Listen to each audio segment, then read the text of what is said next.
Welcome friends for yet another session of Veranda Excel. As part of the final paper 1 on financial reporting, let us now try to learn in this unit what is the criteria for applicability of IND AS for a particular company. In the previous module, we were talking about there are some threshold limits which has to be applied by companies.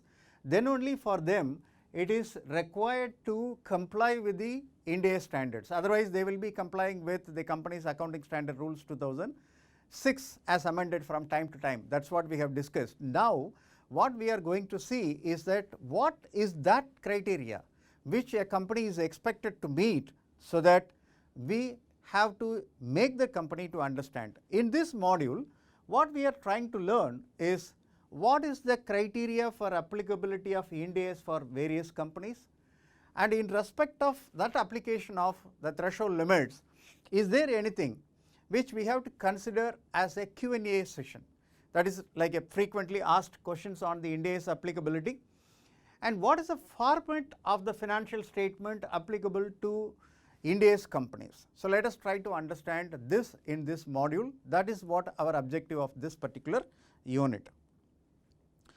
If you see, company is based on the net worth. That is the first threshold limit or the criteria which I am talking about. Company is based on certain net worth criteria, and we will see what is exactly that criteria of net worth at a later point of time as a separate unit, because we have to discuss, elaborate on that numbers.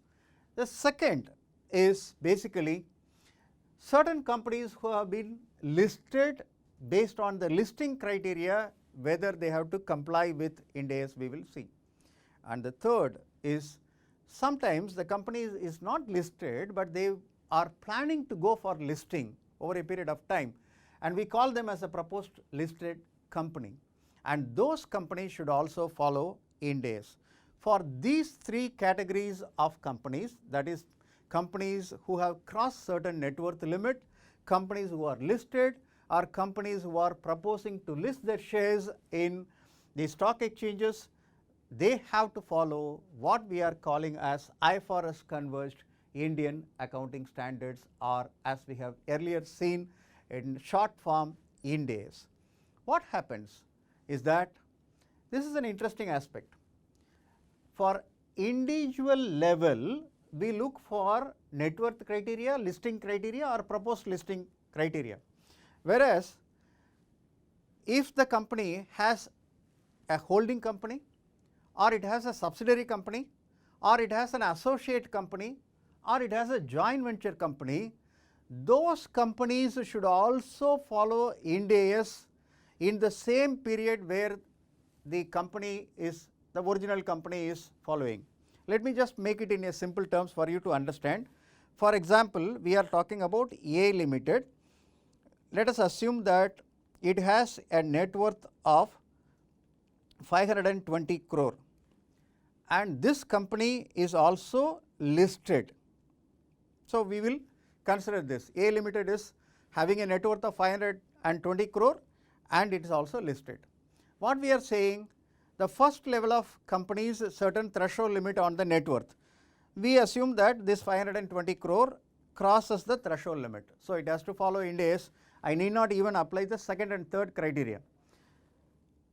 Assuming that instead of 520 crore, if I am saying this company is having only 100 crore, whether the position will change?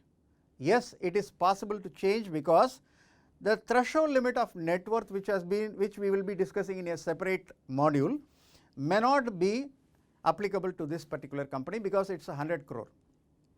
The next question which I have to see is that whether this company is a listed company. We said that it's yes, it's a listed company. Because it's a listed company, that should also follow IND AS.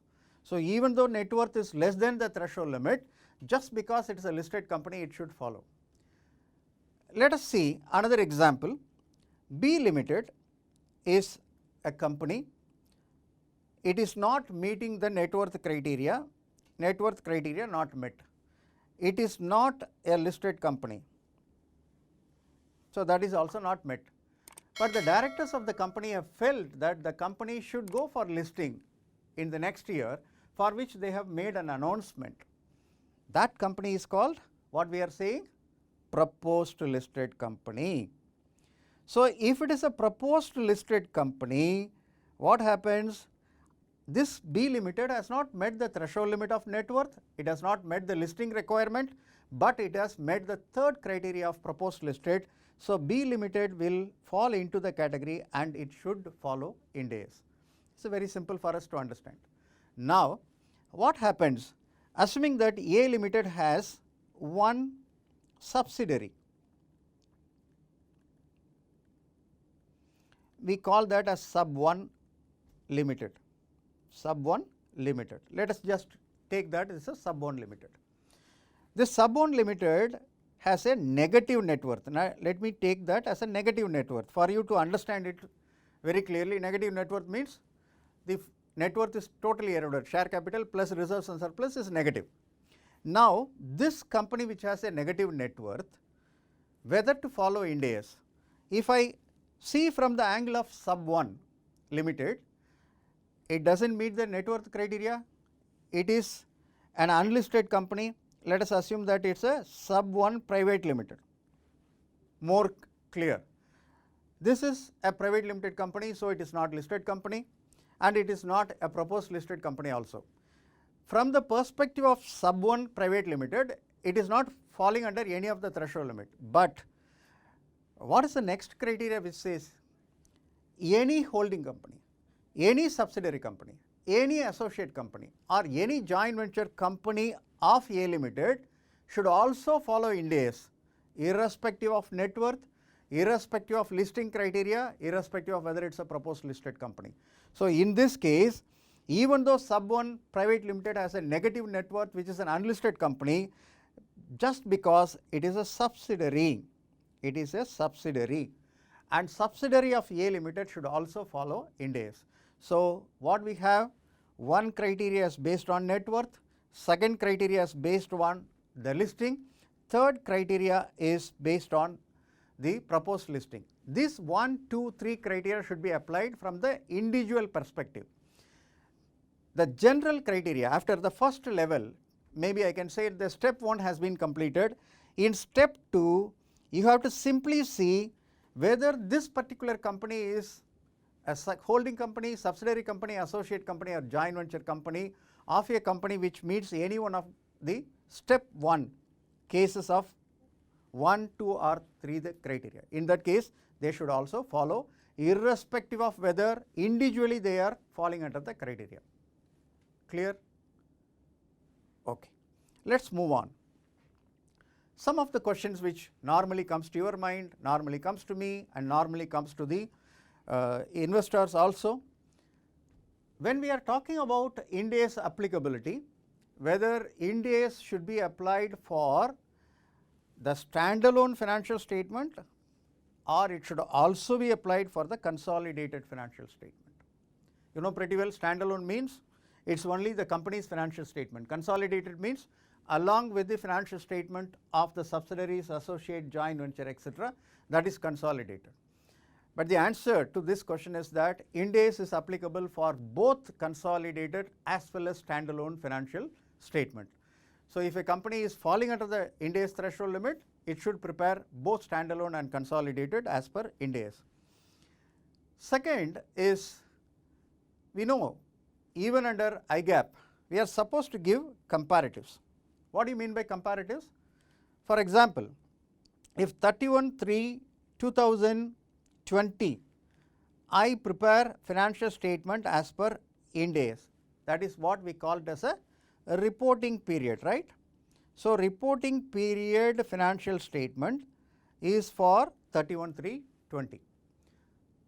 You well aware that whenever we are presenting a financial statement for a company, we should also give 1 year comparative. What is 1 year comparative? That is for 31/3/2019. That is what required. The comparative should also be as per Ind AS. So, you have to convert that comparative number also as per Ind AS. suppose if it is a listed company, they used to publish quarterly results, whether the comparative should be given for the quarterly results. For example, if I am saying that the quarter is 30th June 2020, they are filing their quarterly results with SEBI or stock exchanges, then in that case the comparative for this quarter will be 30/6/2019. So, even for quarterly results you should give a comparative, that is also required as per IND AS requirement. This is an interesting point. Once IND AS is followed by a company based on the individual threshold limit or based on the category of the step 2, holding company, subsidiary, associate or joint venture, whatever we have seen, once it has started following IND AS, it is like a one-way traffic. You cannot come back. So, you should continue to follow IND AS even if the threshold limits in the subsequent periods are not met in accordance with the roadmap which we have discussed so far. What happens to companies who are not following IND AS? As we have already discussed in Unit 1, the financial reporting framework for them is Companies Accounting Standard Rules 2006 as amended from time to time. Okay? This is one set of frequently asked questions. Let us move on to understand what is the format of the financial statements. What is the format of the financial statement which has to be applied? Under the Companies Act, Schedule 3 talks about the format of the financial statement for standalone as well as consolidated financial statement. Schedule 3 has 3 divisions: Division 1, Division 2 and Division 3. Okay? Division 1, 2 and Division 3. There are 3 divisions which has been given in Schedule 3 as of now. As originally when it is formulated, it has only one division. Then IND AS came in, they have brought in another division, Division 2. And when the NBFCs have been asked to comply with IND AS, they have made it as Division 3. Now, if it is a normal company for which IND AS is not applicable, when we are using the word normal company, we are saying IND AS not applicable. If it is not applicable, they will follow Division 1 of Schedule 3. Clear? Why this is important is because the format of the financial statement itself will undergo a big change. Okay. What happens if these companies are under IND AS, but their business is a normal business? Why I am differentiating normal companies and other companies is normal companies and NBFC I wanted to classify. That is the reason why I am saying maybe I can say other than NBFCs, banks, insurance companies. Instead of using this explanation, I have just used the word normal companies. For your understanding, normal companies means other than NBFC, banks and financial insurance companies. For them, the division applicable as per Schedule 2 is nothing but, Schedule 3 is nothing but Division 2. Okay. So, Schedule 3 Division 1 for normal companies with IND AS applicability, it is Schedule 3 Division 2. And the third division of Schedule 3 is applicable to whom? NBFCs for whom IND AS is applicable. So, non-banking financial companies to whom IND AS is applicable will be using Division 3 of Schedule 3.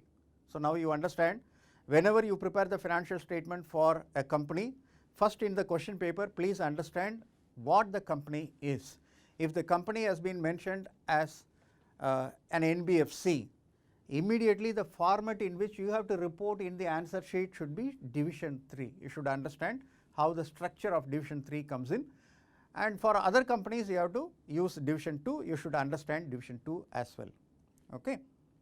So, what we have learned in this particular module is very simple. We have tried to understand to whom IND AS is applicable.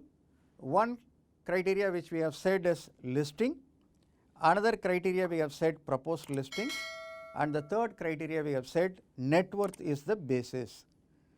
But only thing is I have not talked about what is the net worth, what is the level of net worth. That we will see as part of another unit.